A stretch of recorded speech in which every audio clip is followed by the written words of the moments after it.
കുട്ടികൾ പലതരത്തിലാണ്, അല്ലെങ്കിൽ ലേണേഴ്സ് പലതരത്തിലാണ്. നിങ്ങൾ കേട്ടിട്ടുണ്ടാകാം വാക്, വിഷ്വൽ ഓഡിറ്ററി കിനസ്തെറ്റിക് ലേണേഴ്സ്. അപ്പം ചില കുട്ടികൾ കണ്ടുപഠിക്കും, ചില കുട്ടികൾ കേട്ട് പഠിക്കും, ചില കുട്ടികൾ ചെയ്തു പഠിക്കും, അല്ലേ? സോ ഈ 3 ടൈപ്പ് ഓഫ് ലേണേഴ്സിനെയും കൂടെ നമ്മൾ ഒരു ക്ലാസ് റൂമിൽ ഇരുത്തി ഇപ്പോൾ ഞാൻ ഈ ലെക്ചർ തരുന്നത് പോലെ കൊടുത്താൽ എല്ലാ കുട്ടികളും പഠിക്കുമോ? റൈറ്റിംഗ് ഡിസബിലിറ്റി ഉള്ള കുട്ടി, അല്ലെങ്കിൽ റീഡിംഗ് ഡിസബിലിറ്റി ഉള്ള കുട്ടി, അല്ലെങ്കിൽ എന്താ ചെയ്യാൻ പറ്റാത്ത, ഒരിടത്ത് ഇരിക്കാൻ പറ്റാത്ത കുട്ടി, അങ്ങനെയുള്ള എല്ലാ കുട്ടികൾക്കും ഇത്തരത്തിലാണ് മോണ്ടിസോറി മെറ്റീരിയൽ ബെനിഫിഷ്യൽ ആകുന്നത്. അതുകൊണ്ടാണ് ലേണിംഗ് ഡിഫിക്കൽട്ടീസ് അല്ലെങ്കിൽ ഹൈപ്പർ ആക്റ്റീവ്, ADHD, ഓട്ടിസ്റ്റിക് ആയിട്ടുള്ള കുഞ്ഞുങ്ങളെയൊക്കെ നമ്മുടെ അടുത്ത് അല്ലെങ്കിൽ മോണ്ടിസോറി സിസ്റ്റത്തിൽ കൊണ്ടുവരുമ്പോൾ അങ്ങനെയാണ് ആ കുട്ടിയോടെ സെറ്റിൽ ആവുന്നത്. കാരണം ഒരു മെറ്റീരിയലിൽ തന്നെ ധാരാളം സാധ്യതകളാണ് അവന്, അല്ലേ? സോ അങ്ങനത്തെ മെറ്റീരിയൽ യൂസ് ചെയ്ത് ആ കുട്ടി അവിടെ ഇരിക്കുമ്പോൾ അവൻ പോലും അറിയാതെ അവൻ സെറ്റിൽ ആവും. അവന് ബോറടിക്കില്ല, അവൻ്റെ എനർജി അവന് വെറുതെ പുറത്ത് ബേൺ ചെയ്ത് കളയേണ്ടി വരുന്നില്ല. സോ ഇത്തരത്തിലാണ് മോണ്ടിസോറി മെറ്റീരിയൽ ലേണിംഗ് ഡിഫിക്കൽട്ടീസ് ഉള്ളൊരു കുട്ടിയെ സഹായിക്കുന്നത്. Hello all, welcome to another session of NT Montessori. So today we are going to discuss about how children with learning difficulties are benefited in Montessori school. കുറച്ച് learning problems അല്ലെങ്കിൽ difficulties ഉള്ള കുട്ടികളിലെ എങ്ങനെയാണ് Montessori atmosphere അതിന് beneficial ആകുന്നത്. പലപ്പോഴും ഒരു തെറ്റിദ്ധാരണ തന്നെ ഉണ്ടല്ലേ, മോണ്ടിസോറി എഡ്യൂക്കേഷൻ എന്ന് പറഞ്ഞു കഴിഞ്ഞാൽ ലേണിംഗ് ഡിഫിക്കൽട്ടീസ് ഉള്ള കുട്ടികൾക്ക് മാത്രമുള്ളതാണെന്ന്. അതിനൊരു കാരണമുണ്ട്. പണ്ട് മരിയ മോണ്ടിസോറി സിസ്റ്റം കുട്ടികളിൽ പരീക്ഷിച്ചുകൊണ്ടിരുന്ന സമയത്ത് ആദ്യം ചെയ്തത് നോർമൽ, വളരെ സാധാരണക്കാരായ കുട്ടികളിൽ മാത്രമാണ്.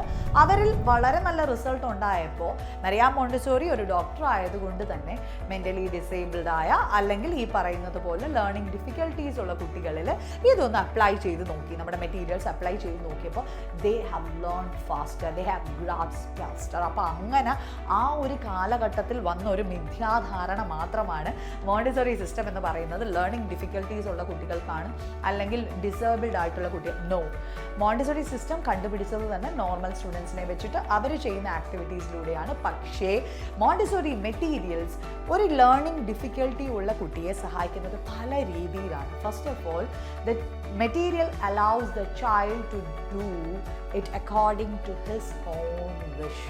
ഒരു കുട്ടിക്ക് നമ്മളൊരു മോണ്ടിസോറി മെറ്റീരിയൽ പ്രസൻറ്റ് ചെയ്താൽ അവിടെ ആ ടീച്ചറിൻ്റെ റോള് കഴിഞ്ഞു. ദ നെക്സ്റ്റ് സ്റ്റെപ്പ് തൊട്ട് ആ കുട്ടി എന്ന് പറയുന്നത് അവൻ്റെ ഫ്രീഡത്തിനനുസരിച്ച് മെറ്റീരിയൽ എടുത്ത് എറിയുക, മിസ്യൂസ് ചെയ്യുക എന്നുള്ളതല്ല. ആ മെറ്റീരിയലിൽ എന്തൊക്കെ രീതിയിൽ അവന് ക്രിയേറ്റീവായിട്ട് ചെയ്യാൻ പറ്റുമോ അതിനുള്ള ഫ്രീഡം ആ കുട്ടിക്ക് അവിടെ ഉണ്ട്. അതുകൊണ്ട് തന്നെ നിങ്ങളൊന്ന് ആലോചിച്ച് നോക്കുക, ഒരു ലേണിംഗ് ഡിസബിലിറ്റി ഉള്ള കുട്ടി അല്ലെങ്കിൽ ഒരു ഹൈപ്പർ ആക്റ്റീവ് ആയിട്ടുള്ളൊരു കുട്ടി ഇത്രയും പോസിബിലിറ്റി ഉള്ളൊരു മെറ്റീരിയൽ കിട്ടുമ്പോൾ അയാൾ എന്ത് ചെയ്യും? പയ്യെ അവിടെ സെറ്റിൽ ആവും, കോൺസെൻട്രേഷൻ കൂടും, അവിടെ ഇരുന്ന് വർക്ക് ചെയ്യാൻ തുടങ്ങും. അങ്ങനെയാണ് മോണ്ടിസോറി മെറ്റീരിയൽ ഫസ്റ്റ് ഈ ലേണിംഗ് ഡിഫിക്കൽറ്റിയുള്ള കുട്ടികളെ ഹെൽപ്പ് ചെയ്യുന്നത്. നെക്സ്റ്റ്, കുട്ടികൾ പലതരത്തിലാണ് അല്ലെങ്കിൽ ലേണേഴ്സ് പലതരത്തിലാണ്. നിങ്ങൾ കേട്ടിട്ടുണ്ടാകാം വാക്, വിഷ്വൽ ഓഡിറ്ററി കിനസ്തെറ്റിക് ലേണേഴ്സ്. അപ്പം ചില കുട്ടികൾ കണ്ടുപഠിക്കും, ചില കുട്ടികൾ കേട്ട് പഠിക്കും, ചില കുട്ടികൾ ചെയ്തു പഠിക്കും, അല്ലേ? സോ ഈ 3 ടൈപ്പ് ഓഫ് ലേണേഴ്സിനെയും കൂടെ നമ്മൾ ഒരു ക്ലാസ് റൂമിൽ ഇരുത്തി ഇപ്പോൾ ഞാൻ ഈ ലെക്ചർ തരുന്നത് പോലെ കൊടുത്താൽ എല്ലാ കുട്ടികളും പഠിക്കുമോ? നോ, അല്ലേ? അപ്പോൾ അവരുടെ ആവശ്യത്തിനനുസരിച്ച് അവരുടെ പേസ് അനുസരിച്ച് പഠിപ്പിക്കാൻ അല്ലെങ്കിൽ പഠിക്കാനുള്ള ഫ്രീഡം അവർക്ക് എവിടെയുണ്ട്? മോണ്ടിസോറി അറ്റ്മോസ്ഫിയറിൽ ഉള്ളത് കൊണ്ട് തന്നെ ഒരു ലേണിംഗ് ഡിഫിക്കൽട്ടി ഉള്ള കുട്ടി അവന് റൈറ്റിംഗ് ആണ് പ്രശ്നമെങ്കിൽ they can use the tracing materials. അവൻ അവിടെ എഴുതി കാണിക്കണമെന്ന് യാതൊരു നിർബന്ധവുമില്ല, അല്ലേ? അവനവിടെ വിഷ്വൽ ലൈക്ക് ഓഡിറ്ററി, അവന് കേട്ട് പഠിക്കുന്നതാണ് പ്രശ്നമെങ്കിൽ അവനവിടെ കണ്ടു പഠിക്കാൻ റിസോഴ്സസ് ഉണ്ട്. ഇനി കേട്ട് പഠിക്കാനാണ് ഇഷ്ടമെങ്കിലോ അവനവിടെ കേട്ട് ചെയ്യാൻ മെറ്റീരിയൽസ് ഉണ്ട്.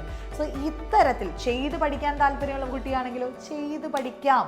അപ്പോൾ ഇത്തരത്തിൽ റൈറ്റിംഗ് ഡിസബിലിറ്റി ഉള്ള കുട്ടി അല്ലെങ്കിൽ റീഡിംഗ് ഡിസബിലിറ്റി ഉള്ള കുട്ടി അല്ലെങ്കിൽ എന്താ ചെയ്യാൻ പറ്റാത്ത, ഒരിടത്ത് ഇരിക്കാൻ പറ്റാത്ത കുട്ടി, അങ്ങനെയുള്ള എല്ലാ കുട്ടികൾക്കും ഇത്തരത്തിലാണ് മോണ്ടിസോറി മെറ്റീരിയൽ ബെനിഫിഷ്യൽ ആകുന്നത്. അതുകൊണ്ടാണ് ലേണിംഗ് ഡിഫിക്കൽട്ടീസ് അല്ലെങ്കിൽ ഹൈപ്പർ ആക്റ്റീവ്, ADHD, ഓട്ടിസ്റ്റിക് ആയിട്ടുള്ള കുഞ്ഞുങ്ങളെയൊക്കെ നമ്മുടെ അടുത്ത് അല്ലെങ്കിൽ മോണ്ടിസോറി സിസ്റ്റത്തിൽ കൊണ്ടുവരുമ്പോൾ അവർക്ക് കിട്ടുന്ന ബെനിഫിറ്റ്സ്, എക്സാക്ട് ബെനിഫിറ്റ്സ് അല്ലെങ്കിൽ ക്രീം ഓഫ് ദാറ്റ് മോണ്ടിസോറി എന്ന് പറയുന്നത് മോണ്ടിസോറി മെറ്റീരിയൽസ് തന്നെയാണ്. ആ മെറ്റീരിയൽസ് കുട്ടികൾക്ക് കൊടുക്കുന്ന ഒരു ഡെവലപ്മെൻറ്റ്, പ്രോഗ്രസ്, കോൺസെൻട്രേഷൻ, സെറ്റിൽമെൻറ്റ് എല്ലാം വേറെ ഒരു കാര്യത്തിനും ഈ ലേണിംഗ് ഡിഫിക്കൽട്ടീസ് ഉള്ള കുഞ്ഞുങ്ങൾക്ക് സപ്പോർട്ട് ചെയ്യാൻ പറ്റില്ല. അതുകൊണ്ട് തന്നെയാണ് ഇത്രയും സ്ട്രെസ് ചെയ്ത് നമ്മൾ ഈ ലേണിംഗ് ഡിഫിക്കൽട്ടീസ് ഉള്ള കുഞ്ഞുങ്ങളെ കൊണ്ടുവന്നാലും അവരും സെറ്റിലാകും, അവരും നമ്മുടെ മെറ്റീരിയൽസിനോട് ചേർന്ന് പോകും എന്ന് പറയുന്നത്. നെക്സ്റ്റ് തിങ് ഈസ് ഒരു ലേണിംഗ് ഡിഫിക്കൽട്ടി ഉള്ള കുട്ടിയെ നമ്മളൊരു നോർമൽ സ്കൂളിൽ കൊണ്ടാക്കുമ്പോൾ അവിടെ സംഭവിക്കുന്നത് അത് ആ ടീച്ചറിൻ്റെയോ ആ സ്കൂളിൻ്റെയോ ഒന്നും പ്രശ്നമല്ല. പക്ഷേ എന്താണ്, ട്രഡീഷണൽ സിസ്റ്റം എന്ന് പറഞ്ഞാൽ അവരൊരു കരിക്കുലം സെറ്റ് ചെയ്ത് അതിൽ ഡിപ്പെൻഡ് ചെയ്ത് പോകുന്നവരാണ് അല്ലേ. അവിടെ കുട്ടികളുടെ പേസ് ബാധിക്കുന്ന കാര്യമല്ല, അവർക്ക് എത്രത്തോളം പഠിക്കണം, അവരെ എഴുതാൻ കേപ്പബിൾ ആയോ, ഇതൊന്നും അവിടെ ബാധിക്കുന്ന കാര്യമല്ല. അവരുടെ ഇൻട്രസ്റ്റോടെ ഏരിയ ഏതാ ഒന്നും ആ കരിക്കുലത്തിലില്ല അല്ലേ. ഒരു 40 മിനിറ്റ്സിൽ ഇന്ന സബ്ജക്റ്റ് ഇന്ന ടീച്ചർ പഠിപ്പിക്കണം, അത്രേ ഉള്ളൂ.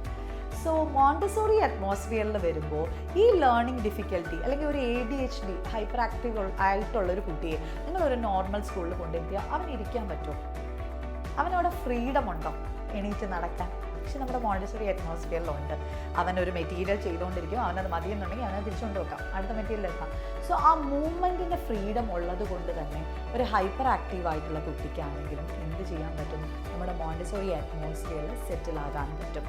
അതുപോലെ പെട്ടെന്ന് ചില കുട്ടികൾ ഈ ആക്ടിവിറ്റീസ് ചെയ്തു തീർക്കും. എസ്പെഷ്യലി ഹൈപ്പർ ആക്റ്റീവ് ആയിട്ടുള്ളവർക്ക് IQ ലെവൽ ഭയങ്കരമായിരിക്കും ജനറലി. അപ്പോൾ ഇവരെന്ത് ചെയ്യും, പെട്ടെന്ന് ആക്ടിവിറ്റീസ് ചെയ്തു തീർക്കും. ഒരു ട്രഡീഷണൽ ക്ലാസ് റൂമിൽ എത്രത്തോളം വർക്ക് ഷീറ്റ്സ് നമുക്ക് പ്രൊവൈഡ് ചെയ്യാൻ പറ്റും, എത്രത്തോളം സ്പെഷ്യൽ ആക്ടിവിറ്റീസ് നമുക്ക് ഇവർക്ക് കൊടുക്കാൻ പറ്റും. അതേസമയം ആ കുട്ടി മോണ്ടിസോറി അറ്റ്മോസ്ഫിയറിൽ വന്നാലോ, അങ്ങനെയാണ് ആ കുട്ടി അവിടെ സെറ്റിൽ ആവുന്നത്. കാരണം ഒരു മെറ്റീരിയലിൽ തന്നെ ധാരാളം സാധ്യതകളാണ് അവന് അല്ലേ. സോ അങ്ങനത്തെ മെറ്റീരിയൽ യൂസ് ചെയ്ത് ആ കുട്ടി അവിടെ ഇരിക്കുമ്പോൾ അവൻ പോലും അറിയാതെ അവൻ സെറ്റിൽ ആവും, അവന് ബോറടിക്കില്ല, അവൻ്റെ എനർജി അവന് വെറുതെ പുറത്ത് ബേൺ ചെയ്ത് കളയേണ്ടി വരുന്നില്ല.